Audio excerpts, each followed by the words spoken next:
Bio मेरा interest है, chemistry भी मैं संभाल लूंगा, लेकिन सर मुझे फिजिक्स नहीं समझ आती। आपके बहुत सारे हजारों रीजंस हो सकते हैं इस एग्जाम की प्रिपरेशन में आने के लिए, लेकिन इस एग्जाम को क्रैक करने के लिए बहुत ही कम रीजंस होते हैं। 24 लाख के आसपास यहाँ पर हर साल बच्चा अटेम्प्ट देता है नीट का।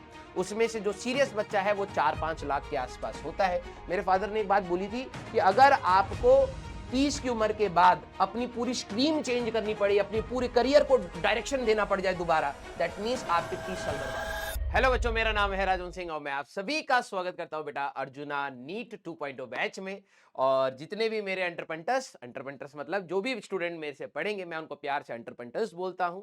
ठीक है, तो 10वीं से 11वीं आप सभी लोग आ रहे हैं और एक बहुत बड़ा एम लेकर के आ रहे हैं कि सर मुझे एक डॉक्टर बनना है, मुझे इंडिया के बेस्ट कॉलेज में से एमबीबीएस की डिग्री प्राप्त करनी है और मुझे अपने पेरेंट्स को प्राउड फील कराना है, मुझे कहीं ना कहीं अपनी सोसाइटी को सर्व करना है।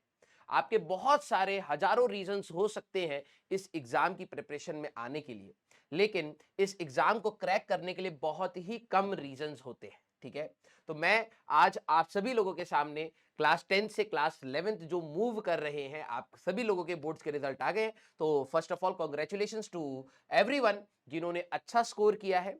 और मैं जानता हूं कि सीबीएसई अच्छे से मार्क्स देता है और कहीं ना कहीं बोर्ड्स में भी, जो स्टेट बोर्ड्स है उसमें भी कई सारे बच्चों ने बहुत अच्छा स्कोर किया है। एंड आई नो कि आप लोगों ने जो मेहनत कहीं ना कहीं क्लास 10th में करी है वो शायद रिजल्ट के फॉर्म में आगे यूज हो या ना हो, उसका मुझे नहीं पता, लेकिन जो आप लोगों ने मेहनत यूज करी है, जो मेहनत लगाई है, जो कंसिस्टेंसी दिखाई है, जो डिसिप्लिन रखा है, जो टेस्ट दिए हैं, जो होमवर्क कंप्लीशन किया है, वो सारी की सारी मेहनत इस तैयारी में यूज होने वाली है। ठीक है, तो मार्केट में एक नोशन है कि भाई क्लास 10वीं से क्लास 11वीं में जब आते हैं तो एक बहुत बड़ा जंप होता है। बच्चे समझ नहीं पाते हैं, फिजिक्स बहुत कठिन होती है। और खासकर अगर मैं बात बोलूं तो नीट वाले बच्चों के दिमाग में हमेशा एक ये चीज बनी रहती है कि सर बायो मेरा इंटरेस्ट है, केमिस्ट्री भी मैं संभाल लूंगा, लेकिन सर मुझे फिजिक्स नहीं समझ आती। और मेरे भैया दीदी सब लोगों ने मार्केट में बोला है कि फिजिक्स बहुत कठिन होती है। लेट मी टेल यू, अगर आप एक लॉजिकल रीजनिंग रखते हैं, लॉजिकल रीजनिंग मतलब हर चीज के पीछे आपकी एक क्यूरियोसिटी है कि ऐसा क्यों हो रहा है, तो बिलीव मी आपकी फिजिक्स बहुत आसान ही आपको लगेगी। इसमें मैं आपको पूरा विश्वास दिलाना चाहूंगा कि जब भी हम लोग पढ़ेंगे तो हम लोग एक लॉजिकल रीजनिंग डेवलप करेंगे और ऐसा क्यों हो रहा है उसके पीछे की जो मैथमेटिक्स है उसको समझने की कोशिश करेंगे। देखिए, अगर आप नीट सिर्फ इसलिए ले रहे हैं क्योंकि सर मेरे पास 3 ऑप्शन बच रहे थे स्कूल में, एक कॉमर्स बच रहा था, एक मेडिकल बच रहा था, एक इंजीनियरिंग बच रहा था, उनमें से इंजीनियरिंग मैंने इसलिए नहीं लिया क्योंकि मैथ्स थी, कॉमर्स में भी आपकी मैथ्स आ जाएगी, तो सर मेरे को मैथ्स से थोड़ा सा डर लगता है। और कहीं ना कहीं क्लास 10वीं तक मेरी बायो थोड़ी सी अच्छी थी तो मैंने इसलिए मेडिकल फील्ड सेलेक्ट कर ली। सर अब मैं आगे कैसे कर पाऊंगा या करूंगी, क्या होने वाला है। तो let me be very clear बेटा कि मैं मानता हूं कि आप सभी लोगों को मैथ्स का डर है, लेकिन हमें कोई हाई फाई मैथमेटिक्स नहीं चाहिए, हमें कोई रिसर्च पेपर नहीं लिखना है, हमें बहुत ही मूल रूप से 9वीं और 10वीं की बेसिक मैथमेटिक्स ही चाहिए।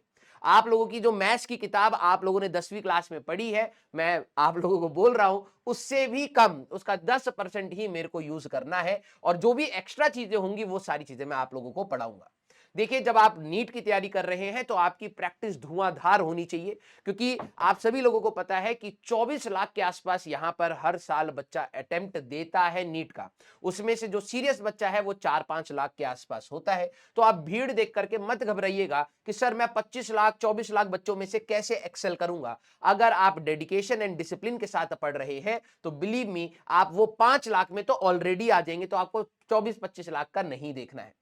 अब वो जो 5 लाख जो बच्चे हैं हमारे पास जो कहीं ना कहीं सीरियस हैं नीट के लिए, उसमें से रेगुलर तैयारी बहुत ही कम करते हैं। वो 1 लाख के आसपास या 1.5 लाख के आसपास बच्चे होते हैं जो ये 2 साल की महा मैराथन है या आप लोगों के लिए, जो बच्चे स्टार्टिंग में स्प्रिंट समझ के दौड़ते हैं, तेजी से कर लूंगा, जल्दी से कर लूंगा, टीचर से आगे निकल जाऊंगा, ये एक्स्ट्रा कर लूंगा, वो एक्स्ट्रा कर लूंगा, वो बहुत जल्दी थक जाते हैं, बर्नआउट बहुत ज्यादा हो जाता है। और फिर क्या होता है कि हमारे पास सर अब मेरे में हिम्मत नहीं है, मैं आगे नहीं बढ़ सकता, मुझे ऐसा लग नहीं रहा कि मेरा सिलेक्शन होगा। तो इट इज अ महा मैराथन।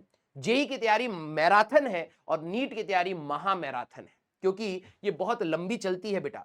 और आप सभी लोगों को मैं बताऊं, देखो मैं जेई और नीट दोनों के बच्चों को आज तक मैंने अपना पढ़ाया है, लेकिन यस पीडब्ल्यू में स्पेसिफिकली मैंने जेई के स्टूडेंट्स को गाइड किया है। और मेरे पढ़ाए हुए बच्चे आईआईटीज में, एनआईटीज में, जीएफटीआईज में, ट्रिपल आईआईटीज में, आप कोई सा भी कॉलेज का नाम लीजिए, वहां पर मेरा पढ़ाया हुआ बच्चा डेफिनेटली मिलेगा, अच्छी ब्रांच के साथ मिलेगा। और आज तो मेरे स्टूडेंट्स अब प्लेसमेंट्स भी ले रहे हैं, तो लाखों करोड़ की प्लेसमेंट्स भी उनकी लग रही हैं। तो मैं ये नहीं कहता कि उनका उनका जो भी आज उनके साथ अच्छा हो रहा है उसमें सारा का सारा कंट्रीब्यूशन मेरा है, नहीं। मैं बस ये बता रहा हूं कि अगर आप मेरे पे विश्वास दिखाएंगे तो ये प्रोग्रेस मैं आपको दिला सकता हूं, ठीक है। तो जो आप नीट की तैयारी कर रहे हैं बेटा, दिस इज अ महा मैराथन। क्यों मैं बोल रहा हूं उसको बहुत ध्यान से सुनिएगा। अगर आपकी फैमिली में कोई डॉक्टर है तो आप स्ट्रगल जानते ही होंगे, एक डॉक्टर का स्ट्रगल कितना है। और रिसेंटली जब कोविड हुआ था तब आप सभी लोगों को पता है कि पूरा का पूरा देश, पूरा का पूरा देश, भले वो पॉलिटिशियंस हो, सिविलियंस हो, आर्मी हो, सब के सब एक तरफ देख रहे थे हमारे डॉक्टर्स की तरफ। एंड जितना आर्मी हमारे देश को सर्व करती है, मैं ये मानता हूं उतना ही हमारे डॉक्टर्स भी कहीं ना कहीं हमारे देश को सर्व करते हैं। किसी को बचाना कोई छोटी मोटी बात नहीं होती है। तो आप एक बहुत नोबल प्रोफेशन को सिलेक्ट कर रहे हैं और इस नोबल प्रोफेशन में आपका खून पसीना पूरा लगेगा। आप इसमें कामचोरी को ये नहीं सोच सकते कि आज मैं आलस कर लूं, ठीक है, कल देख लेंगे, ऐसा डॉक्टर का एटीट्यूड होता ही नहीं है। मेरे जो फ्रेंड्स, अभी मेरा एक फ्रेंड है अमित, ठीक है, वैसे नाम नहीं लेना चाहिए, he is presently in AIIMS और वो एम्स में डॉक्टर है। वो मैं उससे जब मुझसे बात करता हूं तो मुझे पता लगता है कि जितना स्ट्रगल उसने अपनी तैयारी में करा उतना ही स्ट्रगल आज की डेट में उसके पास लाइन लगी रहती है पेशेंट्स की, ठीक है, लाइन लगी रहती है। और कई बार जब मैं उसको देख पूछता हूं कि भाई कि चले यार कभी ना कभी बाहर बैठते हैं कॉफी पर या कहीं पर डिनर विनर करने चलते हैं, बैठते हैं यार, थोड़ा सा ब्रेक ले ले, तो भी बिलीव मी, वो जो चीज है ना, जो क्वालिटी है एक डॉक्टर की, वो शायद कभी कोई इंजीनियर फुलफिल नहीं कर सकता। मे बी शायद कुछ ऐसे इंजीनियर्स होंगे जो बहुत ज्यादा पैशनेट होंगे अपने काम को लेकर के, ठीक है, इसीलिए वो बहुत ज्यादा लगे रहते हैं अपने काम में, इसलिए वो या तो साइंटिस्ट बन जाते हैं या तो बहुत रेवोल्यूशनरी आइडियाज कुछ क्रिएट कर देते हैं। लेकिन मैं ये जानता हूं कि वो ratio of engineers is very less, very less. लेकिन अगर डॉक्टर की साइड में देखूं तो मेरे को जहां तक लगता है जो भी डॉक्टर आज की डेट में अपनी प्रैक्टिस कर रहा है, सर्व कर रहा है, वो सारे के सारे बहुत पैशनेट होते हैं। क्योंकि ये जो स्ट्रगल है सिर्फ आपका यहां पर 2 साल का नहीं है, ये स्ट्रगल हो सकता है आपका आपकी एमबीबीएस की तैयारी में रहे, फिर उसके एमएस है, उसके बाद आपकी स्पेशलाइजेशंस है, एमएसएमडी एंड ऑल स्पेशलाइजेशंस है। 10 साल की एक अप्रोक्सीमेटली मेहनत है। जब मैं अपने करियर में कहीं ना कहीं एक अच्छे स्तर पर पहुंचा था तब मेरा दोस्त जाकर के एम्स में लगा, ठीक है। और मैं जानता हूं कि शायद मैं भी कोई एक रिस्पेक्टफुल काम कर रहा हूं, मैं अपने बच्चों को पढ़ा रहा हूं, उनको एक डायरेक्शन दे रहा हूं, उसका कंपैरिजन उस डॉक्टर की मेहनत से बिल्कुल नहीं कर सकते, बिल्कुल नहीं कर सकते। तो आप जिस प्रोफेशन में जा रहे हैं बेटा, ये देश को संवारने वाला प्रोफेशन है। और मैं अपने सारे एंटरप्रेन्योर्स को यहां पर बोलूंगा कि ये जो शुरुआत हम लोग करने वाले हैं, ये देश को देख करके करेंगे।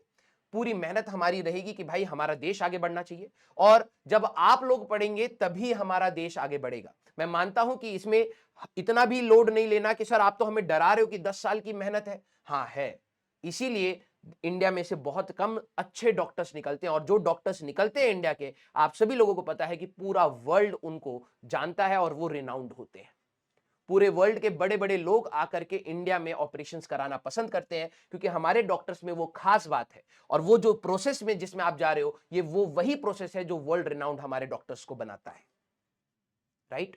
तो आप आज इसमें पहला कदम रख रहे हैं, तो मैं जानता हूं कि आपके अंदर बहुत सारे विचार होंगे, बहुत सारे कंफ्यूजन होंगे, बहुत सारे डाउट्स होंगे, ठीक है, कि सर मेरे 10th में अच्छे मार्क्स आए हैं तब तो मैं कर ले जाऊंगा, अगर मेरे 10th में अच्छे मार्क्स नहीं आए हैं तो क्या होगा, ठीक है।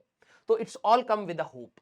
मेरा तो ये मानना है कि आपकी एस्पिरेशंस अपनी औकात से बड़ी होनी चाहिए, आपके एंबिशंस अपनी औकात से बड़े होने चाहिए, तभी मजा आएगा उसको अचीव करने में। अगर आप कोई चीज अचीव कर सकते थे, मान लीजिए आप 6 घंटा बैठ करके पढ़ सकते थे, और मैं बोलूं भाई 2 घंटा पढ़ना है, तेरे को बिल्कुल क्लिक नहीं करेगा। लेकिन अगर तेरी कैपेसिटी है 6 घंटा पढ़ने की और टारगेट आ गया है कि आज 8 घंटा पढ़ना पड़ेगा भाई अपने मकसद के लिए, तब आपको लगेगा कि हाँ यार ये चैलेंजिंग है। तो ये पूरी जर्नी आपके लिए एक चैलेंजिंग रहेगी। एंड मैं इस पूरी जर्नी में आप सभी लोगों को ये आश्वासन देना चाहूंगा कि आपकी फिजिक्स में कोई भी दिक्कत नहीं आएगी, ठीक है। जेई की तैयारी अलग होती है, नीट की तैयारी अलग होती है, लेकिन रीसेंट जो आप लोगों का एग्जाम हुआ है कहीं ना कहीं उन्होंने मर्ज कर दिया है। आप सभी लोग क्लास 12वीं में बोर्ड्स का एग्जाम देंगे और प्लीज अपने सीनियर से ये चीज जरूर पूछिएगा कि क्लास 12th का फिजिक्स का पेपर कैसा आता है। अगर आप देखेंगे तो आपको पता लग जाएगा कि यार फिजिक्स का पेपर भी अच्छे लेवल का आता है। तो ये घबराने वाली बात नहीं है, बात है कि हमारा टारगेट हमारे से ऊपर है, तो अब हमारी मेहनत उससे भी ऊपर की होनी चाहिए। तो मैं आप सभी लोगों को जब फिजिक्स पढ़ाऊंगा तो मेरा पढ़ाने का तरीका थोड़ा सा अलग है। आप सभी लोगों ने बहुत अच्छे अच्छे टीचर्स से पढ़ा होगा ऑल ओवर इंडिया, मैं मानता हूं कि हमारे कंट्री में बहुत अच्छे टीचर्स हैं, लेकिन अब जब आप मेरे साथ जुड़ेंगे तो मैं जो भी बोलूं वो आपके लिए एक लकीर होनी चाहिए, इससे बियॉन्ड कुछ नहीं, उससे कम कुछ नहीं। जो चीज बोला उसी दिन हमें खत्म करना पड़ेगा, ठीक है? क्योंकि अगर आप इसको पाइल अप करेंगे तो कई सारे बच्चे 3-3 4-4 साल लगा देते हैं इस डॉक्टर की डिग्री को, मतलब अगर देखा जाए आपके यूजी के पेपर को निकालने के लिए। तो हमें इतना समय नहीं देना है, हमें इतना समय नहीं देना है। हमें इन 2 साल में ही एक सटीक तरीके से ऐसी तैयारी करनी है कि हमारा सिलेक्शन 2 साल में ही हो और डायरेक्टली हम लोग सीधे कॉलेज में जाएं और फिर अपनी एमबीबीएस की तैयारी आगे स्टार्ट कर दें, क्योंकि ऑलरेडी ये एक लंबा टेन्योर होता है। अगर आप रिलैक्स स्टेट में करेंगे, देखिए हो जाएगा, पॉसिबल है, ऑब्वियसली है, ठीक है? आज नहीं तो कल अगर आप लगे रहेंगे तो हो जाएगा, लेकिन मैं ये चाहता हूं कि क्यों ना हम लोग अपनी एफिशिएंसी को ही इतना अच्छा रखें थ्रू आउट 2 इयर्स कि ये 2 साल के अंदर ही हम इस एग्जाम को क्रैक कर दें, राइट? क्योंकि जर्नी बहुत लंबी है, अगर आप इसमें रिलैक्स स्टेट में रहोगे तो ये जर्नी और लंबी हो जाएगी। तो जो बच्चे अच्छा स्कोर करके आए हैं, तो मैं आप सभी लोगों को बोलता हूं कि नो डाउट बेटा, आप लोग इसको कंटिन्यू रखिए और जो भी आपके टीचर्स ने आपके अंदर वैल्यूज डाले हैं, एथिक्स डाले हैं, पढ़ाई के लिए अंदर जो जुनून डाला है, जो मेहनत डाली है, उसको आप कंटिन्यू करिए और आगे हम लोग उसको फॉरवर्ड करा करके और एम्पलीफाई कर देंगे और बड़ा कर देंगे, ठीक है? लेकिन मेरे साथ कुछ अंटर पंटर ऑब्वियस है कि मैं अभी रिसेंटली क्लास 10th के रिजल्ट सेलिब्रेशन में गया था, तो बहुत सारे बच्चे ऐसे आए जिन्होंने बहुत अच्छा स्कोर किया है। हर स्टेट के टॉपर्स पीडब्ल्यू में निकले, ठीक है? मैंने देखा नेशनल टॉपर भी निकला, बोर्ड्स के, स्टेट बोर्ड्स के टॉपर भी पीडब्ल्यू से निकले। तो एक बहुत बड़ा पोर्शन ऐसा है जो नो डाउट वेल परफॉर्मिंग है, उनको तो बस डायरेक्शन देने की हमें जरूरत है कि बेटा ये चीजें करनी है, इस पर फोकस लगाना है, एंड आई नो दैट कि they will do it. But मेरा एज ए टीचर क्या कर्तव्य बनता है वो मैं आप सभी लोगों को बताता हूं। मेरा एज ए टीचर कर्तव्य बनता है आपका मार्गदर्शन करना। मैं आप लोगों को टास्क दूंगा, मैं आपके टास्क नहीं करूंगा। मैं आपको लॉलीपॉप चटाने के लिए नहीं आ रहा हूं कि आप लोग बस खुश हो जाएं कि हाँ यार मेरे को राजवंश सर पढ़ा रहे हैं तो मेरा सिलेक्शन हो जाएगा। नहीं भाई, मैं पढ़ाए हुए बहुत बच्चे सिलेक्ट भी होते हैं और उससे ज्यादा बच्चे सिलेक्ट नहीं भी होते हैं। ये कठोर सत्य है तुम्हारे लिए भी और मेरे लिए भी। आपको कोई भी टीचर पढ़ाएगा, selection ratio will be less as compare to the student those who have not cleared the exam. और ये सारा अंतर कहां आ रहा है? स्टूडेंट के एफर्ट्स पर आ रहा है। तो जो भी बच्चे क्लास 10वीं में कहीं ना कहीं उतने एफर्ट्स नहीं लगा पाए या संभल नहीं पाए उस रास्ते में कि यार ये भी मेरे को मार्क्स के लिए इंपॉर्टेंट नहीं है, मेरी सिटिंग कैपेसिटी बनाएगा, मेरे को बैठने की आदत डालेगा, मेरे को टीचर को सुनने की आदत डालेगा, मुझे टेस्ट देने होंगे, मुझे होमवर्क करना होगा, अगर आपने वो मिस करा है तो this is another chance to shape your life. बेटा देखो, मैं अपने स्टूडेंट्स के अंदर एक चीज बोलता रहा हूं और आगे भी बोलता रहूंगा कि क्लास 10वीं का एग्जाम इसलिए इंपॉर्टेंट नहीं है कि आपका एक मार्कशीट में मार्क्स अच्छे आ जाए। क्लास 10वीं का एग्जाम इसलिए इंपॉर्टेंट है कि when you are going to decide what you want in your life, तो वो पहला कदम आप कॉन्फिडेंटली रख पाए। 10वीं के बाद क्या इंपॉर्टेंस है भाई? उस मार्क्स की क्या इंपॉर्टेंस है? मैं उसको डिमीन नहीं कर रहा हूं। उस मार्क्स की एक बहुत बड़ी इंपॉर्टेंस ये है कि आप कॉन्फिडेंटली डिसाइड कर पाए कि आपको कॉमर्स जाना है या फिर आपको मेडिकल साइड जाना है या फिर आपको इंजीनियरिंग साइड जाना है या फिर आर्ट्स ह्यूमैनिटीज, जो भी आप डिसाइड करें, ना कि आपका स्कूल डिसाइड करके आपको बताए कि बेटा तेरे अंदर इतना कैलिबर है नहीं, तू परेशान हो जाएगा, तू ये ले ले। यही है 10वीं की इंपॉर्टेंस, ठीक है? तो जो बच्चे कहीं ना कहीं इस पूरे माइंडसेट के साथ हैं, जहां दूसरे लोग आपको ये बता रहे हैं कि बेटा तेरे अंदर कैपेसिटी नहीं है, तू ये ले ले, तेरे अंदर ये चीज नहीं कर पाएगा, तू ये ले ले, तो प्लीज एक बार आप मेरी बात को ध्यान से सुनिएगा कि आपको ही डिसाइड करना है कि आप लाइफ में आगे क्या करना चाहते हैं। और अगर आपने ये डिसीजन की पावर किसी और के हाथ में डाल दी है तो नो डाउट आप अपनी लाइफ अपने तरीके से नहीं जिएंगे, जिसने जैसा सोचा है वैसा ही जी पा रहे होंगे। तो अब ये तो अच्छा लगेगा सुन के कि हाँ सर, डिसीजन पावर तो मेरी होनी चाहिए कि मैं क्या करना चाहता हूं, लेकिन whenever you take a decision it comes with consequences. आपके हर एक डिसीजन यस या नो बोलने पर भी आपके कॉन्सिक्वेंसेस होंगे, उसके हिसाब से डेस्टिनी आपकी फिक्स होएगी। तो अगर आप ऐसे स्टूडेंट हैं जो क्लास 10th के बाद आने के बाद आपके पेरेंट्स आपसे अपसेट है, आपके दोस्त आपका मजाक बना रहे हैं, रिलेटिव है, तो कहीं ना कहीं आपको इस चीज को पॉजिटिवली देखना पड़ेगा। आपके सारे दोस्त हो सकता है अच्छी अच्छी स्ट्रीम्स सिलेक्ट कर रहे हो कि यार मेरे को ये करना है, मेरे को ये करना है, और आपको शायद अभी उतना डायरेक्शन पता नहीं लग रहा हो कि यार कि मैं क्या सिलेक्ट करूं, मेरा पोटेंशियल किस में आएगा। देखो कई सारे बच्चे ये भी होते हैं कि शायद वो इंजीनियरिंग सेलेक्ट कर लेते हैं जस्ट बिकॉज उनको फिजिक्स केमिस्ट्री मैथ्स में से कोई एक सब्जेक्ट पसंद था। कई बच्चे मेडिकल फील्ड सेलेक्ट कर लेते हैं क्योंकि उनको बायो पसंद थी, फिजिक्स और केमिस्ट्री उतनी पसंद नहीं थी। लेकिन बात यह है कि अब हम लोग इंडिविजुअल लड़ाई नहीं लड़ रहे हैं, हम लोग ग्रुप में लड़ाई लड़ेंगे। हमें ये सेट है कि भाई नीट के एग्जाम में ये तीनों चीजें पूछी जाएंगी। अगर तेरे को डॉक्टर बनना है तो आगे चल के बायो की फील्ड में जाना है तो ये बात समझ कि पैरामीटर अब डिसाइडेड है कि भाई फिजिक्स में भी परफॉर्म करना पड़ेगा। तो ये तेरे लिए एक चैलेंज होगा जो तुझे एक्सेप्ट करना पड़ेगा। अब तू क्लास 10th का एटीट्यूड नहीं रख सकता कि दूसरे ये कर रहे हैं मैं क्या करूंगा। तेरे को एक चीज अगर पसंद आ जाए, भले ही आज की डेट में तेरे को मेडिकल आए, इंजीनियरिंग आए, कॉमर्स आए, आर्ट्स आए, ह्यूमैनिटीज, जो भी पसंद आए उसमें तेरे को स्ट्रगल करना ही पड़ेगा और ये डिसीजन आज तेरे को लेना पड़ेगा। तो अगर आप आज रोड मैप को जो मैं बताने वाला हूं, अगर आप उस चीज को ध्यान से सुनते हैं तो नो डाउट आपको एक डायरेक्शन मिलेगी। जो मेरा काम है मार्गदर्शन करना, कि आपको ये डायरेक्शन देना। देखो भाई मैं एक और चीज भी बच्चों को बोलता हूं कि मैंने इतने साल टीचिंग करी है, मैंने हर बच्चे को घिसते हुए देखा है, मेहनत करते हुए देखा है, रात बर्बाद करते हुए देखा है, लेकिन कुछ बच्चे जब सेलेक्ट नहीं होते हैं तो उससे ज्यादा दर्द हमें होता है। नो डाउट उनसे ज्यादा दर्द हमें होता है, और वो इसीलिए होता है कि यार यही चीज मैंने सबके लिए करी लेकिन इसके लिए काम क्यों नहीं करी। जिस दिन आप डॉक्टर बनेंगे, आपने आपके सामने एक पेशेंट आया, आपको लगा कि यार ये पेशेंट तो यार ये बीमारी के साथ है, इसको इस तरीके से डायग्नोस हमें करना चाहिए। आपने करना स्टार्ट करा और वो बैकफायर कर गया, नहीं काम करा। तो आपको पता है, आपको पेशेंट तो दर्द में होगा, आपको अपनी पूरी लाइफ पर एक क्वेश्चन मार्क आ जाएगा यार कि मेरे से क्या गलती हो गई, क्यों उसकी लाइफ चली गई। और ये हर डॉक्टर के दिमाग में होता है। और मैं अपने दोस्त से जब पूछ रहा था कि यार जब तेरे फर्स्ट पेशेंट की डेथ हुई थी तब तेरे को कैसा लगा, कह रहा कि भाई उस दिन मेरे को ऐसा लगा कि मेरी पढ़ाई शायद इनकम्प्लीट थी। और कह रहा था कि उससे उभरने के लिए मुझे 2 हफ्ते लग गए थे कि यार मेरे विजिलेंस में, मेरे सर्वेलेंस में मेरे एक पेशेंट की डेथ हो गई इमरजेंसी में। ठीक है, तो सोचो मतलब 30 की उम्र पर आकर के आपने अप्रोक्सीमेटली 25 साल पढ़ा, 25 साल पढ़ा। ठीक है, और फिर आकर के आपकी कहीं ना कहीं उस पढ़ाई में एक खोट निकल आए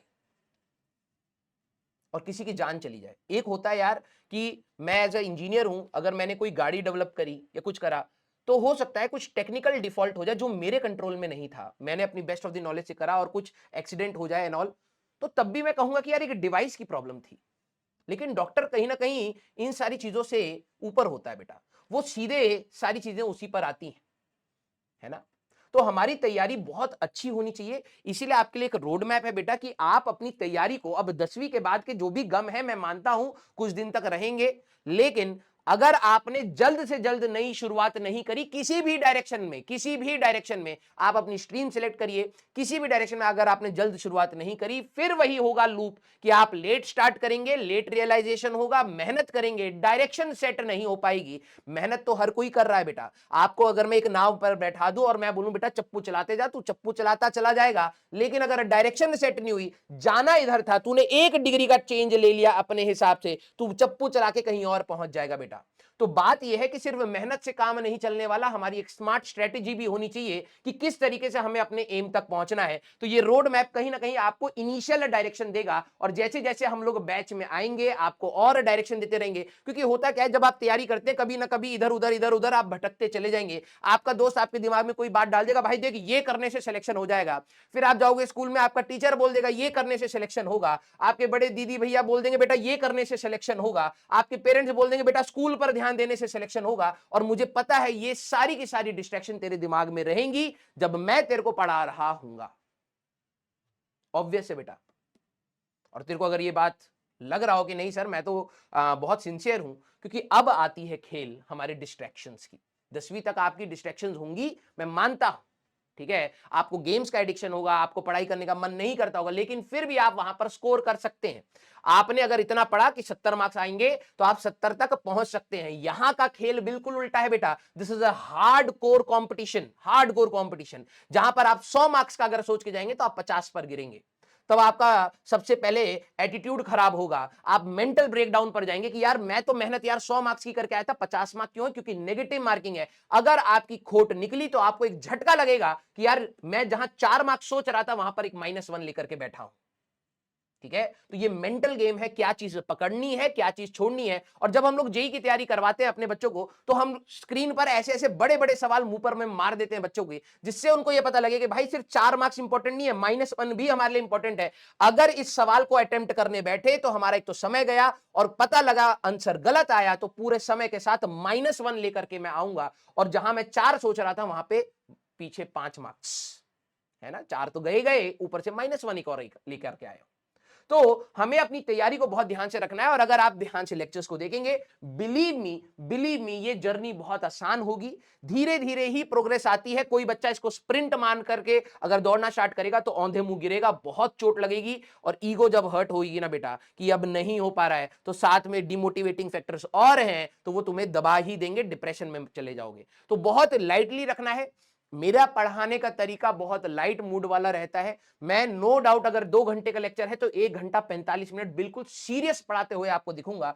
15 मिनट में स्टूडेंट की एक रेस्पॉन्सिबिलिटी समझता हूं कि वो मेरे को अगर समझ रहा है तो मैं हल्का फुल्का मजाक वजाक लेकर के चलता हूं, सो दैट आप इतना भी लोड ना लें। ये एक इंपॉर्टेंट पैरामीटर है हमारी लाइफ का कि हम इस एग्जाम को क्रैक करें, but this is not all the things. सीधी सी बात, हमारी लाइफ में और भी चीजें हैं, हमें मुस्कुराना नहीं भूलना है, हमें जबरदस्ती हंसना पड़े हमें हंसना पड़ेगा, और एक प्रेजेंस ऑफ माइंड और एक पॉजिटिव एटीट्यूड के साथ ही इस एग्जाम को अगर आप निकालेंगे तो आप एक हेल्दी डॉक्टर बनेंगे। आप कैसा डॉक्टर बनना चाहते हैं? जो खुद एक मेंटल पेशेंट हो, या फिर एक ऐसा डॉक्टर जिसके अंदर से एक पॉजिटिविटी आए? कई सारे मैंने डॉक्टर्स देखे हैं अपनी लाइफ में जो मेडिसिन कम देते हैं और एक मेंटल सपोर्ट अपने पेशेंट को देते हैं, क्योंकि वो खुद इतने पॉजिटिव होते हैं अपने पेशेंट्स के लिए कि पेशेंट को लगता है यार कोई ऐसा मेजर इशू ही नहीं हुआ है। बिलीव मी, आप सभी लोग जैसे जैसे इस चीज को एक्सप्लोर करेंगे आपको ये चीज बहुत मिलेगा कि साइकोलॉजिकल गेम भी है अपने पेशेंट्स को डील करना। कई बार पेशेंट बहुत घबराए हुए आते हैं। आप क्या होता है आजकल, आप सभी लोगों को पता है गूगल है, ठीक है, गूगल में सेलेक्ट देखा कि भाई मेरे को तो गर्दन में दर्द हो रहा है, डॉक्टर के पास फीस कौन देगा है? हाँ, हम गूगल करेंगे, गूगल ने बता दिया कैंसर है। अब तुम ऐसे लेकर के बैठे हो भाई कैंसर दब ना जाए फैल जाएगा, और है ना, तो तुम ऐसे करके टेंशन में घूम रहे हो भाई कैंसर हो गया हमें। हुआ कुछ नहीं था, दाना था, मच्छर ने काटा था। तो एक सही डॉक्टर की बात भी इंपॉर्टेंट है ना। और जब डॉक्टर के पास तुम जाओगे इस माइंडसेट के साथ कि तुम्हें कैंसर है, डॉक्टर को पता है कि नहीं है, या फिर अगर मान लीजिए है भी, तो डॉक्टर सबसे पहले आपका अगर पॉजिटिव है तो वो आपको पहला आपकी एंग्जाइटी कम करेगा। वो कहेगा कि नहीं नहीं नहीं, ये आराम से किया जा सकता है। अब तू ये सोच कि तू एक डॉक्टर की पोजीशन पर बैठा है, तेरे सामने पेशेंट है, तू खुद फ्रस्ट्रेटेड है इतना, तो तू क्या उसको संभाल पाएगा? नहीं। तो it's all game of a mind. ठीक है, तो आपका एक पॉजिटिव एटीट्यूड भी मुझे इस चीज में सेलेक्ट कराना है कि भाई आप हमेशा पॉजिटिव रहे। स्ट्रगल्स लाइफ में आते रहेंगे और वो धीरे धीरे हमें ओवरकम करने हैं। तो जब आप धीरे धीरे करेंगे तो आपको डेफिनेटली आपका प्रोग्रेस आपको दिखेगा, आपके पेरेंट्स का सपोर्ट आपको वापस आते हुए दिखेगा, और नो डाउट आप एक ना एक दिन डेफिनेटली सिलेक्ट होंगे। और डॉक्टर बनना सपना था, अब लोगों की सेवा करना मिशन है। ये होना चाहिए हमारे एंटरप्रेन्योर्स में कि आगे चल के हम लोग एक अच्छे मेडिकल कॉलेज में एडमिशन लें और वहां से अपनी तैयारी आगे कंटिन्यू करें। अब बात है कि सर रोड मैप क्या है, कि हम लोग अर्जुना नीट 2.0 में किस तरीके से पढ़ेंगे? बिल्कुल वैसी जैसे जेई को पढ़ते हैं। पढ़ने का तरीका थोड़ा चेंज हो जाएगा। हाँ, क्वेश्चंस कुछ कैटेगरीज अलग होंगी, वहां पर एडवांस के कुछ अलग टाइप के क्वेश्चन होते हैं, कॉम्प्लिकेटेड क्वेश्चन होते हैं, मिक्सचर ऑफ द कांसेप्ट्स होते हैं। तो इस बार के नीट पैटर्न को देख करके हमें भी कुछ ऐसा फॉलो करना, बट नॉट एग्जैक्टली ये नहीं कि भैया कॉपी पेस्ट कर दिया। भाई देखो, मैंने आपको बार बार बताया मेरा काम मार्गदर्शन है। तो मेरी स्ट्रेटेजी बहुत सिंपल है कि जेई मेंस के सवाल हम लोग करें, लेकिन वही करें जो रेलिवेंट है। दिखावा नहीं, मेरे को ये रौला नहीं काटना कि भाई देख मैं इतने भारी सवाल भी करा सकता हूं। उससे तेरा 0.1% फायदा नहीं होने वाला। जब तू एग्जाम में जाएगा, अगर तेरे को रेलिवेंसी दिखेगी तभी तेरा कॉन्फिडेंस बूस्टअप होगा। जब तू सवाल लगाएगा, तेरे आंसर आएंगे, तभी तेरा कॉन्फिडेंस बूस्टअप होगा। मेरे रौला काटने से तेरा कुछ नहीं होने वाला।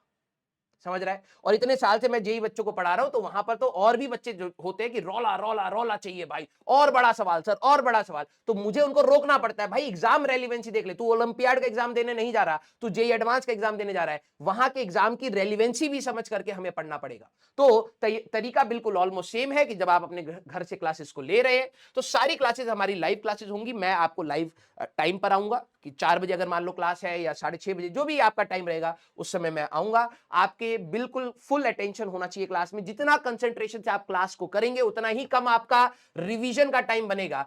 कुछ बच्चे होते हैं क्लास में इधर उधर स्पैमिंग कर रहे हैं, कुछ चैटिंग कर रहे हैं, और फिर बाद में होता है कि जब रिवीजन पर आ रहे हैं तो दिक्कतें आ रही हैं, और रिवीजन टाइम बढ़ रहा है, प्रैक्टिस टाइम खत्म हो जाता है। तो अगर आप क्लास को फुल अटेंशन के साथ देखेंगे तो आपको फायदा मिलेगा, आपका रिवीजन टाइम कम हो जाएगा, और आप अपनी प्रैक्टिस जोन पर जल्दी से जल्दी जा पाएंगे।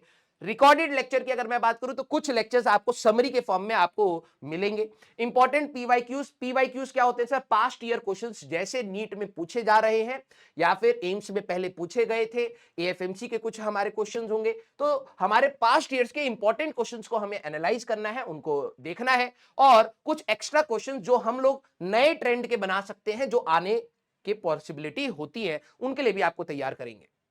फिर प्रैक्टिस है, तो सर मैं आगे चल के प्रैक्टिस कैसे करूंगा? आपने तो पढ़ा दिया, क्वेश्चंस तो मैंने कर लिए, क्लास के समझ आ गए, आगे क्या प्रैक्टिस करना है? तो हर दिन आपको डीपीपी मिलेगी, डेली प्रैक्टिस प्रॉब्लम्स हम लोग कहते हैं। 10 क्वेश्चन आपको फिजिक्स के मिलेंगे, जो भी पढ़ाया जाएगा उसी के अराउंड हमारे पास क्वेश्चन होंगे। सिमिलर क्वेश्चंस भी हो सकते हैं, एग्जैक्ट क्वेश्चंस भी हो सकते हैं, उसमें कोई पाप नहीं है। कुछ बच्चे कहते हैं सर आपने क्लास का कराया हुआ क्वेश्चन ही डीपीपी में दे दिया। हाँ दे दिया, क्योंकि मैं चाहता हूं कि तू इस क्वेश्चन को दोबारा खुद से कर। तो उस पर तेरे को डाउट नहीं होना चाहिए कि सर आपने ये क्यों दिया, क्योंकि मेरा ये डिसीजन है कि तेरे को ये चीज दोबारा करनी चाहिए, तो तेरे को उस पर डाउट नहीं, उस पर तेरे को प्रैक्टिस करनी है। ठीक है। शीट्स, हम लोगों ने कुछ कट्टर नीट की शीट्स बनाई है, जो थोड़ी सी डिफरेंट टाइप के हैं, नए ट्रेंड के क्वेश्चन है, एनसीईआरटी बेस्ड क्वेश्चन है, वो आपको मिलेंगे। मॉड्यूल्स जो बच्चे परचेज कर रहे हैं, अच्छी बात है, आपको पीवाईक्यू की अलग से किताब लेने की जरूरत नहीं रहेगी, आप मॉड्यूल से ही अपने क्वेश्चंस को अटेम्प्ट कर सकते हैं और प्रैक्टिस के लिए। देखिए जब आप प्रैक्टिस कर रहे हैं तो अब आएगा बोर्ड्स का, क्योंकि कई सारे बच्चे स्कूल भी जा रहे होंगे, तो सर टाइम मैनेजमेंट सबसे बड़ा इशू होता है 11वीं 12वीं के साथ अपने नीट को क्रैक करने के लिए। तो मैं आप लोगों को कह रहा हूं, जो भी हम लोग पढ़ाएंगे उसका एक छोटा सा सेक्शन ही आपके स्कूल में आएगा, गारंटेड। अगर मैं इतना पढ़ा रहा हूं तो इतना तेरा स्कूल में आएगा। हम इतनी प्रैक्टिस कर रहे होंगे, जहां पर तेरे स्कूल में 10 पन्ने में एक चैप्टर खत्म होगा, तो यहां पर एक रजिस्टर भर चुका होगा, इतने सवाल तू लगा चुका होगा। तो स्कूल की प्रिपरेशन आपको बहुत स्मार्टली करनी है, क्योंकि देखिए भाई, अगर आपके स्कूल में मार्क्स कम आने स्टार्ट हुए, तो पेरेंट्स को नहीं पता चल रहा कि यार ये कौन सी तैयारी होती है। कई पेरेंट्स को ये एक्सपोजर नहीं है कि नीट की तैयारी और स्कूल की तैयारी में कितना अंतर है। और अगर कोई पेरेंट इस चीज को सुन रहा है, तो प्लीज समझिए, आपके बच्चे का जो बोर्ड्स का पेपर है या स्कूल का पेपर है, वो शायद इतने इंपॉर्टेंट नहीं होंगे जितने ज्यादा नीट होगा। एक बार आपके बच्चे के बोर्ड्स में बहुत अच्छे परसेंटेज आ जाए, नीट में अगर सिलेक्शन नहीं है, आप घूमते रह जाएंगे मार्केट में कि कहां से मैं अपने बच्चे को डॉक्टर बनाऊं। आपको प्राइवेट कॉलेजेस लेने पड़ेंगे, करोड़ों में फीस चली जाती है। तो अगर आपका बच्चा इसको थोड़ा सा कम कर पा रहा है और कंपटीशन में थोड़ा सा मैनेज कर रहा है, दोनों साइड पर, आप ये मत सोचिए अच्छा कंपटीशन की तैयारी कर रहा है तो चलो कम से कम कंपटीशन में पूरे लेकर के आओ, बोर्ड मैंने मान लिया कि स्कूल में मार्क्स कम आए, ऐसा नहीं होगा। दोनों वो मैनेज करेगा। हाँ इतना होना चाहिए कि भाई कम से कम 70-75% इसके 11वीं में आ रहे हो, ठीक है, और अपने नीट्स के जो भी ये टेस्ट दे रहा है उसमें कहीं कहीं ना कहीं 500 तक वो बच्चा पहुंच रहा हो, 400 to 500 की रेंज में क्लास 11वीं के स्टार्टिंग में अगर वो पहुंच रहा है, दैट्स अ गुड स्टार्ट। हाँ इसको हमें धीरे धीरे बढ़ाना है, और अभी हमारे पास 2 साल का समय है कि हम लोग 75 से 95 कैसे पहुंचेंगे, और 400-500 मार्क जो आपका नीट का टेस्ट लिया जाएगा उसको कैसे बढ़ा करके 600 650 तक हमें पहुंचाना है। टेस्ट लिए जाएंगे तो आपके शॉर्ट टेस्ट होंगे पूरे प्रिपरेशन में। शॉर्ट टेस्ट में हमारे पास क्या होता है, छोटे छोटे टेस्ट लिए जाएंगे जिससे आप जल्दी जल्दी रिवाइज कर पाए। फिर लॉन्ग टेस्ट होंगे, फुल फॉर्मेट के आपके टेस्ट होंगे हमारे इस बार, और रैंक बूस्टर टेस्ट भी इस बार हम लोग ले रहे हैं। अनप्रिडिक्टेड टेस्ट होंगे, आप प्रिडिक्ट नहीं कर सकते कि कैसा लेवल का पेपर आएगा, हो सकता है बहुत ईजी आ जाए, हो सकता है बहुत टफ आ जाए, हो सकता है बहुत कैलकुलेटिव आ जाए। हम वो सेट करेंगे। आपके long format test, full syllabus test भी आपके होंगे, बोर्ड्स लेवल के भी टेस्ट होंगे आपके इस बैच में। आपके बैच में थ्योरेटिकल सब्जेक्ट वाले जो पेपर होते हैं वो भी आपको मिलेंगे। बस बात यही है कि आपको उनको सीरियसली करना पड़ेगा, ठीक है। बात है कि कई सारे बच्चे क्या करते हैं, कुछ बच्चे होते हैं कि बस सर मैंने लेक्चर देख लिया है, आपके क्वेश्चन मुझे समझ आ गए, सवाल नहीं बन रहे क्योंकि तू नेक्स्ट स्टेप पर नहीं गया। कुछ बच्चे होते हैं कि सर मैंने प्रैक्टिस कर ली लेकिन फिर भी मेरे से कॉन्फिडेंस बूस्ट नहीं हो रहा क्योंकि तूने नेक्स्ट स्टेप नहीं किया, कभी तूने टेस्ट दे करके एनालाइज नहीं करा। कुछ बच्चे टेस्ट तक पहुंच जाते हैं, टेस्ट भी दे लेते हैं, फिर कहते हैं सर मेरे इतने कम मार्क्स आ गए, मेरे को समझ नहीं आ रहा मेरी तैयारी सही है या नहीं, क्योंकि तूने नेक्स्ट स्टेप नहीं देखा, विच इज टेस्ट एनालिसिस। जब तक आप अपने टेस्ट को एनालाइज नहीं करेंगे कि क्या चीज पढ़ाई गई थी, क्या चीज गलत हुई, क्या चीज सही हुई, तब तक कोई फायदा नहीं है। तो आपको फिर से एनालाइज करना है और फिर से एक्स्ट्रा प्रैक्टिस करनी है जो भी सवाल गलत हुए हैं। कई बच्चों को इस पूरे प्रोसेस में समझ नहीं आता है कि सर कहां पर मैं मान सकता हूं कि मेरी तैयारी सही हो चुकी है। आप जब तक ये इधर तक नहीं आते तब तक आपकी तैयारी इनकम्प्लीट है। कुछ बच्चे यहीं पर बैठे रहते हैं, उनको लग रहा होता है वो बहुत अच्छी तैयारी कर रहे हैं, फिर वो ड्रॉप लेते हैं। कुछ बच्चे यहां तक आते हैं, कुछ बच्चे यहां तक आते हैं, कुछ बच्चे यहां तक आते हैं, और जो यहां तक पहुंचता है कि एक बार टेस्ट दिया, कमियां समझी और प्रैक्टिस करा, तब जाकर के ही आपकी तैयारी मैं मान सकता हूं कि कहीं ना कहीं कंप्लीट है, अब आप आगे बढ़ सकते हैं। Short notes and summary, obvious सी बात है कि आपको इतना कंटेंट पढ़ाया जाएगा, इतना मैं फिजिक्स की बात करूं तो आपके कुछ नहीं तो 12 से 15 रजिस्टर मोटे वाले मैं भरवा दूंगा। इतने सवाल होंगे, इतने सवाल होंगे सिर्फ क्लास 11वीं की फिजिक्स पे। Similarly for chemistry, similarly for bio, और बायो में भी 2 हिस्से, समझ रहे हो, इतना कंटेंट है। तो सर आप डरा रहे हो, मैं तेरे सामने टारगेट दिखा रहा हूं कि भाई ये पहाड़ चढ़ना है, तो अब अपने अंदर से हिम्मत जुटा कि ये करने के लिए हमें क्या क्या करना पड़ेगा। अगर तू बीच बीच में इधर उधर डाइवर्ट होगा तो नो डाउट इस पूरे तैयारी में तेरे को होल्स दिखते चले जाएंगे और तू कहीं ना कहीं खो जाएगा।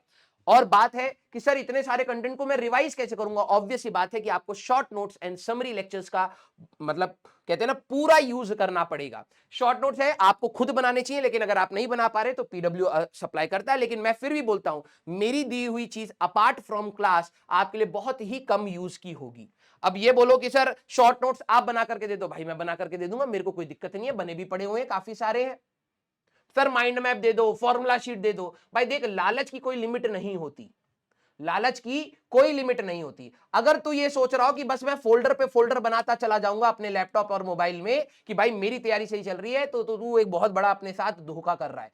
ये सारे के सारे काम तेरे खुद के होने चाहिए। कुछ बच्चे होते हैं सर डीपीपी डाउनलोड कर ली, जैसी आई डाउनलोड करके रख ली, हाँ बाद में मैं बेचूंगा इसको, फिर टेस्ट आया टेस्ट को भी डाउनलोड करके रख लिया। अबे इसको करना पड़ेगा, शॉर्ट नोट्स बनाने पड़ेंगे, समरी लेक्चर्स को, हाँ समरी लेक्चर्स को देखना पड़ेगा कि तू कम से कम टाइम में कैसे एक बड़े से बड़े चैप्टर को रिवाइज कर सकता है, और फिर तेरे को पीवाईक्यूज क्वेश्चंस भी अपने अलग से लगाने पड़ेंगे, तब जाकर के तू टॉप मेडिकल कॉलेज में पहुंचेगा। चलिए तो बड़ी खतरनाक बात है, मजा आएगा, बिलीव मी मजा आएगा। एक जब बड़ा टारगेट अचीव करते हो ना, तो बेटा जैसे आप लोगों के क्लास 10वीं का एक टारगेट सेट आप लोगों के दिमाग में किया गया, ठीक है, अच्छे आए या बुरे आए, लेकिन आज जब आप एग्जाम देकर के आए तो एक तो कॉन्फिडेंस आया कि यार चलो लाइफ का एक टारगेट कहीं ना कहीं जो 10वीं क्लास का हुआ था मार्केट में वो मैंने पूरा किया है। ऐसे ही इसमें भी मजा आएगा, जब आप पढ़ोगे, जब आप सीखोगे, जब आप गिरोगे, जब आप उठोगे, फिर भागोगे, फिर गिरोगे, मजा आएगा, बिलीव मी मजा आएगा। तो नीट का आपका एग्जाम का पैटर्न जो अभी तक चल रहा है, हो सकता है आगे चल करके, क्योंकि बच्चे बहुत ज्यादा हैं, तो जेई में क्या होता है, इंजीनियरिंग साइड में क्या होता है, कंप्यूटर बेस्ड टेस्ट होते हैं, ठीक है। आप जाते हैं, आपके कंप्यूटर पे एग्जाम आता है, पेपर और पेन वाला पेपर एग्जाम नहीं होता है, तो बच्चे बाहर आकर के हमें क्वेश्चन बताते हैं, मेमोरी बेस्ड रहता है। लेकिन यहाँ पे पेन पेपर का आपका एग्जाम रहेगा, ऑफलाइन एग्जाम रहेगा, जैसे आप नॉर्मली स्कूल में जाकर के देते हैं वैसा ही, ठीक है। फिर आपके 180 मिनट का एग्जाम है। अब देखो टाइम कम है, इसमें आपकी स्पीड एंड एक्यूरेसी मैटर करती है नीट के एग्जाम में। अब देखो आप सभी लोगों ने बवाल सुन लिया होगा कि सर इस बार का नीट का पेपर ये टफ वो टफ, इधर का क्वेश्चन उधर का क्वेश्चन। जिसको जो कहना है कह रहा है, जिसको जो सुनना है सुन रहा है। लेकिन मैं आप सभी लोगों को एक बात बोलता हूं, एक बात मैंने सुनी, उन्होंने कहा कि एनटीए ने ये पेपर कैसे बना दिया, ये बच्चे के लिए पेपर नहीं है, हाँ कैसे करेगा बच्चा 45 सवाल 1 घंटे का। अबे तो करने ही नहीं थे, तुम बच्चे के दिमाग में ये कचड़ा क्यों डाल रहे हो, करने ही नहीं थे। बायो में 1 घंटा 15 मिनट लग गए, 1 घंटा 15 मिनट केमिस्ट्री में लग गए, 1 घंटा केमिस्ट्री में लग गया, अब बच्चे के पास टाइम ही नहीं बचा, कैसे करेगा 45। अबे 45 करने ही नहीं थे यार, तुम बच्चे के दिमाग में क्यों गलत डाल रहे हो कि तुम्हें सारे सवाल करने हैं। तुम्हें वो करना है जो तुम्हें आता है, पहली बात, और तुम्हें उसमें गलती नहीं करनी है, दूसरी बात। अगर पूरा पेपर तो शिद्दत से करके आ गया बिना किसी गलती के, तो उससे ज्यादा कर नहीं सकता था, तीसरी बात। तो मेरे को तेरे को ये चीज सिखानी है कि भाई एग्जाम लेंदी आ जाए तो तू अपना बेस्ट दे करके आ, एग्जाम इजी आ जाए तो तू अपना बेस्ट दे करके आ, एग्जाम तेरे को ऐसा आ जाए कि सबसे कठिन आ गया तो तू अपना बेस्ट दे करके आ। यही तेरे हाथ में था, इससे ज्यादा तू कुछ भी दुनिया में से छीन नहीं सकता। समझ आई बात?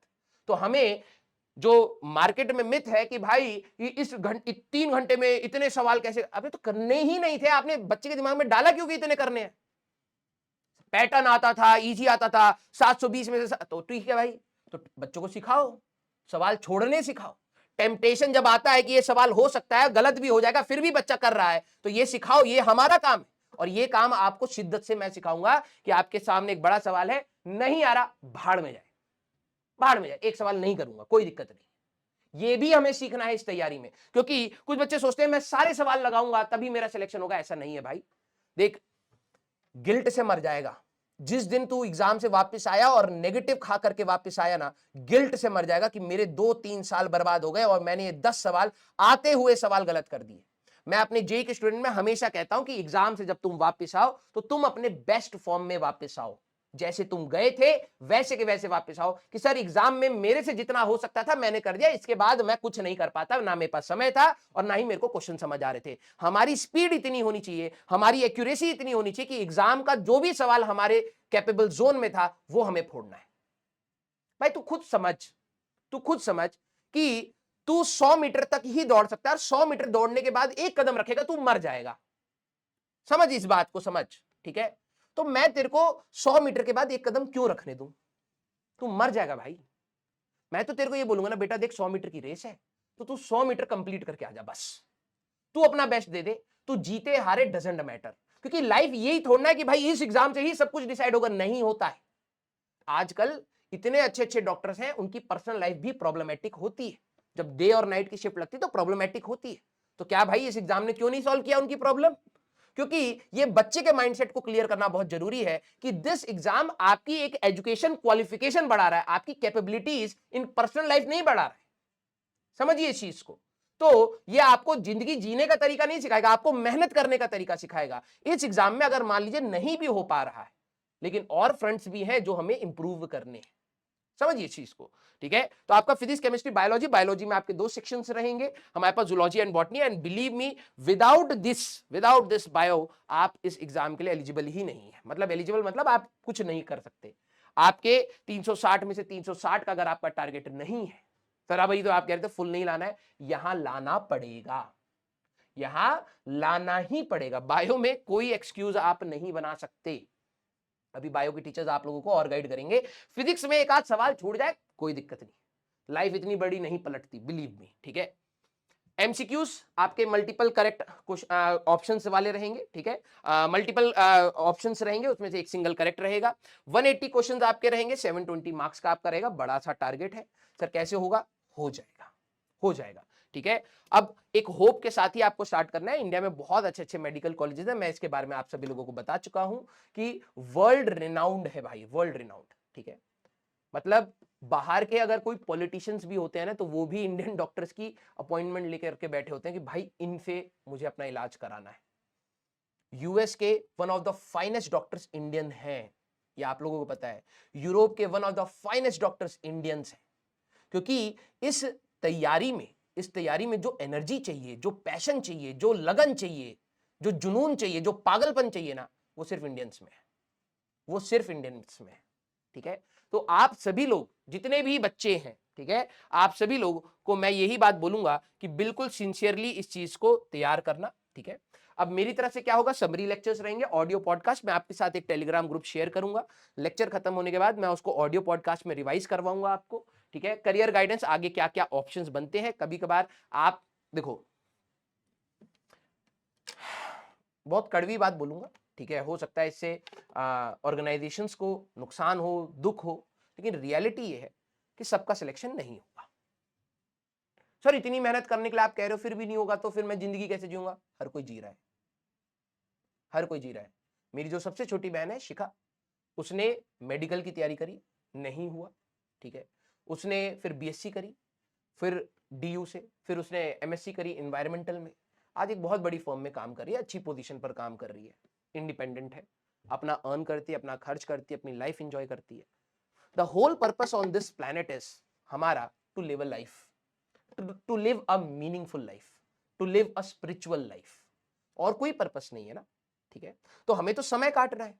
अब बात यह है कि यस, उस समय को, अगर आप 70 साल जीने वाले हो तो उस समय को एक टारगेट के साथ काट सकते हो या विदाउट टारगेट एमलेस होकर के काट सकते हो। बहुत लोग एमलेस होकर के काट रहे हैं, जाना तो सभी को है, और कुछ लोग एम के साथ, टारगेट के साथ, अचीवमेंट के साथ, हैप्पीनेस के साथ, स्पिरिचुअलिटी के साथ काट रहे हैं। और मेरा यह मानना है कि जब आपको भगवान ने लाइफ दी है तो make a purpose out of it, ठीक है।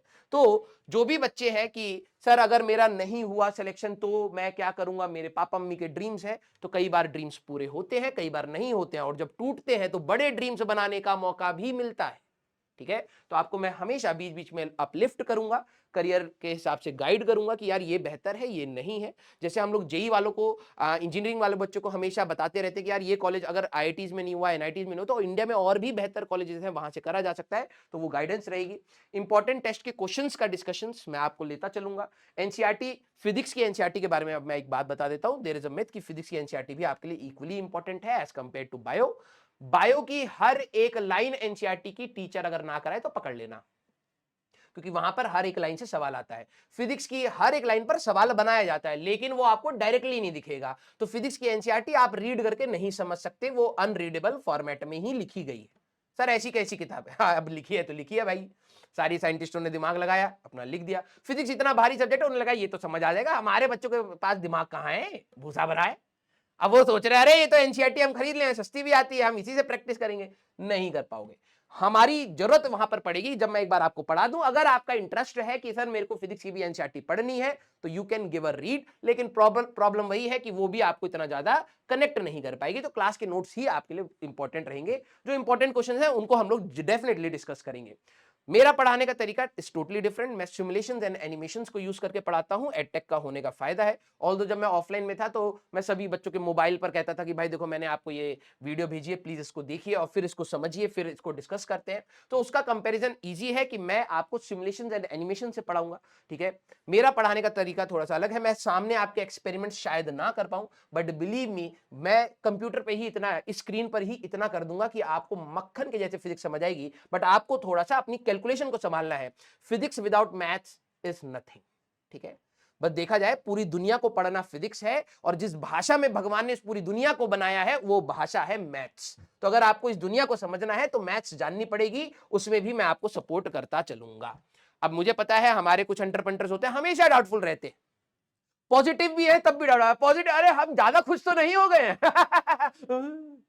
लपड़ मारूंगा। पॉजिटिव है तो कम से कम पॉजिटिविटी को एंजॉय कर लियो। जिस दिन डिप्रेशन में आएगा, जिस दिन एंजाइटी होगी, उस दिन मेरे पास आ जाइयो, ठीक है।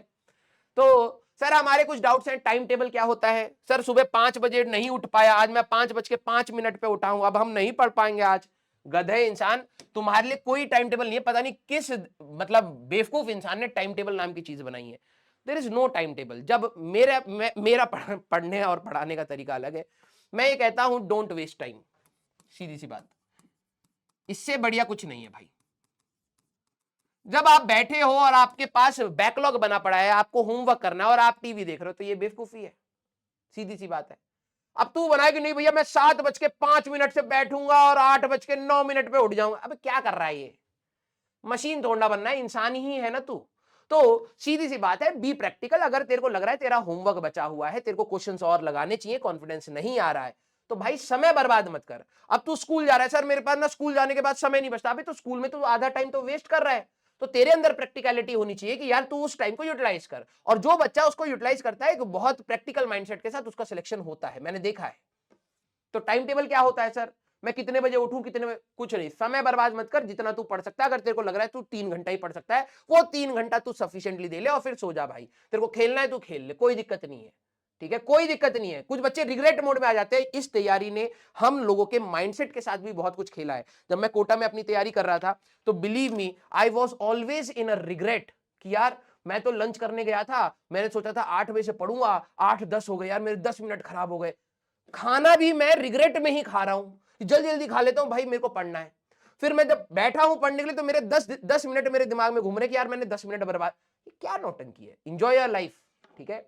हाँ, हमें पैशनेट होकर पढ़ना है, हमें समय बर्बाद नहीं करनी है, सीधी सी बात यह है। जितना पढ़ सको खुल के पढ़ो, क्योंकि इसके बाद मौका नहीं मिलेगा। मेरे फादर ने एक बात बोली थी कि अगर आपको 30 की उम्र के बाद 30 की उम्र के बाद अपनी पूरी स्ट्रीम चेंज करनी पड़ी, अपनी पूरी करियर को डायरेक्शन देना पड़ जाए दोबारा, दैट मीन्स आपके 30 साल बर्बाद हो गए।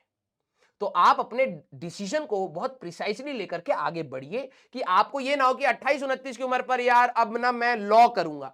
ठीक है भाई, तू कर सकता है, उसमें कोई गलत बात नहीं है, लेकिन हमारे पास 70-80 साल जीने के लिए थे, तूने 30 साल विदाउट एनी डिसीजन अपने खराब क्यों करे फिर? तो हमें हमारे हर एक स्टेप्स पर हमें एक बार इंट्रोस्पेक्ट करना बहुत जरूरी है। तो इसीलिए जब आप अपना समय बर्बाद करें तो इंट्रोस्पेक्ट करिए कि क्या आप इसको अफोर्ड कर पाएंगे बाद में या नहीं कर पाएंगे। फिजिक्स टफ होती है? नहीं, आपके लिए तो बिल्कुल नहीं। यार इतना बड़ा ब्रह्मांड है, क्या क्या चल रहा है, तुम्हें पढ़ाया कितना जा रहा है? एक तो पहली बात है ना, जो बच्चा तुम्हें बोले कि भाई फिजिक्स टफ होती है, उसको लपड़ मार के दूर कर देना। अपने माइंडसेट का खेल है भाई। आधे बच्चे बोल बोल कर फिजिक्स टफ बना रहे हैं, जबरदस्ती है भी नहीं यार, इतनी बदनाम कर रखा है। एक बार पढ़ो तो तमीज से, एक बार मेहनत तो करो तमीज से, अपने आप समझ आ जाएगी। जो टॉप कर रहा है बच्चा, उसके लिए क्यों नहीं है? अगर टफ होता तो सबके लिए होता ना भाई। तू उस लेवल की मेहनत ही नहीं कर रहा है, सीधी सी बात। ये बिल्कुल टफ नहीं है नीट की, अगर मैं बात बोलूं तो अगर तमीज से पढ़ोगे बिल्कुल मक्खन समझ आएगी। एनसीईआरटी पढ़नी है? नो।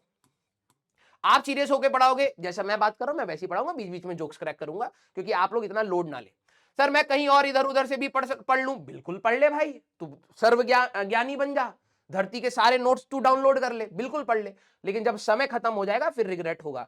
एक जगह से पढ़ और फुल एंड फाइनल पढ़। अगर तू ज्यादा फुदक रहा है, सर मेरे को ना एक टॉपिक समझ नहीं आया है, मैं उनसे पढ़ लूं, तो बिल्कुल पढ़ो, कोई रोक तो रहा नहीं है। लेकिन ये डाउट के साथ मत पढ़ कि नहीं समझ आएगा तो उधर चला जाऊंगा। नहीं समझ आया, प्रैक्टिकल है कि यार सर का मैंने लेक्चर 2 बार देख लिया, नहीं समझ आया, ये वाले सर का देख लेता हूं, समझ आ गया, बिल्कुल मस्त मक्खन आ गया, अपनी तैयारी कंटिन्यू कर।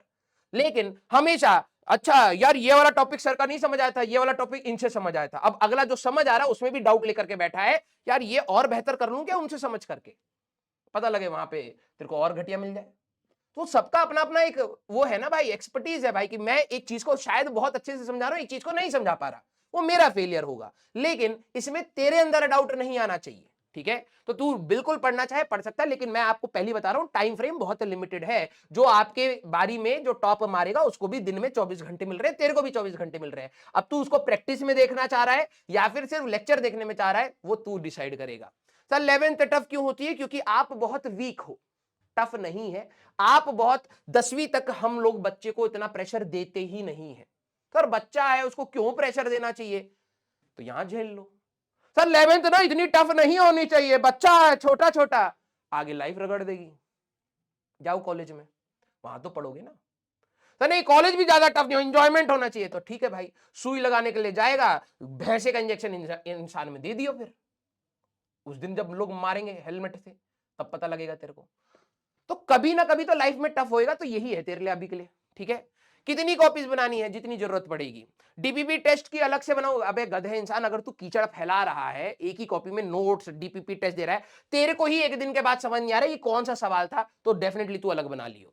मेरी लर्निंग स्पीड स्लो है तो स्पीड अप करना पड़ेगा, मेरी लर्निंग स्पीड फास्ट है तो सर आप धीरे धीरे पढ़ाएंगे, मैं तो आगे तक पढ़ चुका हूं। तो हे ज्ञानी बाबा, आप किसी बरगद के पेड़ के नीचे आराम से बैठिए, जब तक हमारा सिलेबस नहीं हो जाए आप आराम से बैठिएगा, ठीक है? रेस्ट लीजिए, कोई जबरदस्ती नहीं है। मैंने क्या बोला? स्प्रिंट नहीं है, महामैराथन है ये। सर आप जेई को पढ़ाते हैं, नीट में कैसे करेंगे? अब तू भी तो जानवर है, क्लास में इंसानों के साथ बैठा है ना, डाउट कर रहा हूं मैं, बता।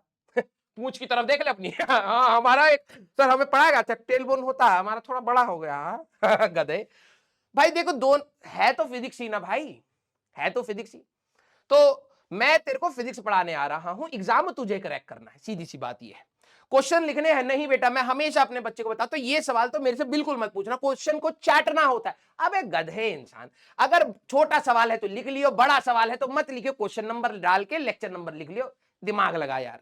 थ्योरी लिखना है या पीडीएफ से ही काम चला लूं? हाँ बेटा तू एक काम कर, कबाड़ी बन जा, सबके पीडीएफ डाउनलोड करियो, प्रिंट निकालियो, बाद में भी अबे लिखवा रहा हूं तो लिखेगा ही ना, लर्निंग। तेरे को ये बात तो समझ आ रही है, इंसानों को तू डील करने वाला है, तेरे को भी पता नहीं, जब तू लिखता है तो तेरा दिमाग उसको प्रोसेस करता है, तो जो प्रोसेस करेगा तो कुछ तो रिटेंशन पावर होगी, है?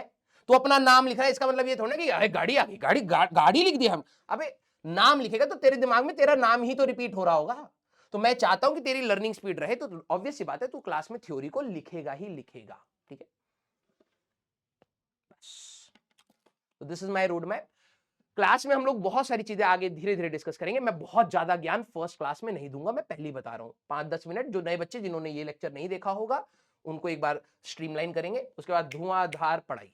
ठीक है, 2 साल, पूरे 2 साल मैं आपके चाहता हूं। अगर आपको सिलेक्शन चाहिए पूरे 2 साल 11वीं और 12वीं, अभी आपको कमेंट में लिखना है कि यस सर मैं आपको 2 साल त्याग रहा हूं। क्या कर रहे हो? त्याग रहे हो। ठीक है, अब इसमें से बेस्ट जो आप कर सकते हैं वो करके दिखाइए, तब देख बेटा क्या मजा आता है। ठीक है, मैं अपने जेई वाले बच्चों से सीधे 2 साल मांगता हूं, और जो बच्चा शिद्दत से देता है उसका 2 साल में ही रिजल्ट आता है। ठीक है, कोई 3 साल नहीं, कोई 4 साल नहीं, कोई 5 साल नहीं। ठीक है, तो अब आप लोगों की रिस्पॉन्सिबिलिटी है, tell me whether you want to give your 2 years of your life. बहुत बड़ा कमिटमेंट मैं मांग रहा हूं, 2 साल कोई छोटी मोटी बात नहीं है भाई। तो 2 साल के आप लोग मेरे को देने के लिए तैयार हैं, मेरे पे ट्रस्ट करने के लिए तैयार हैं, तो मेरे को बताइएगा, मैं आप लोगों के कमेंट्स रीड करूंगा और जर्नी को हम लोग स्टार्ट करेंगे 26 मई से। मिलते हैं बेटा नेक्स्ट क्लास में। Till then tata bye bye, take care, पढ़ते रहिए, मचाते रहिए।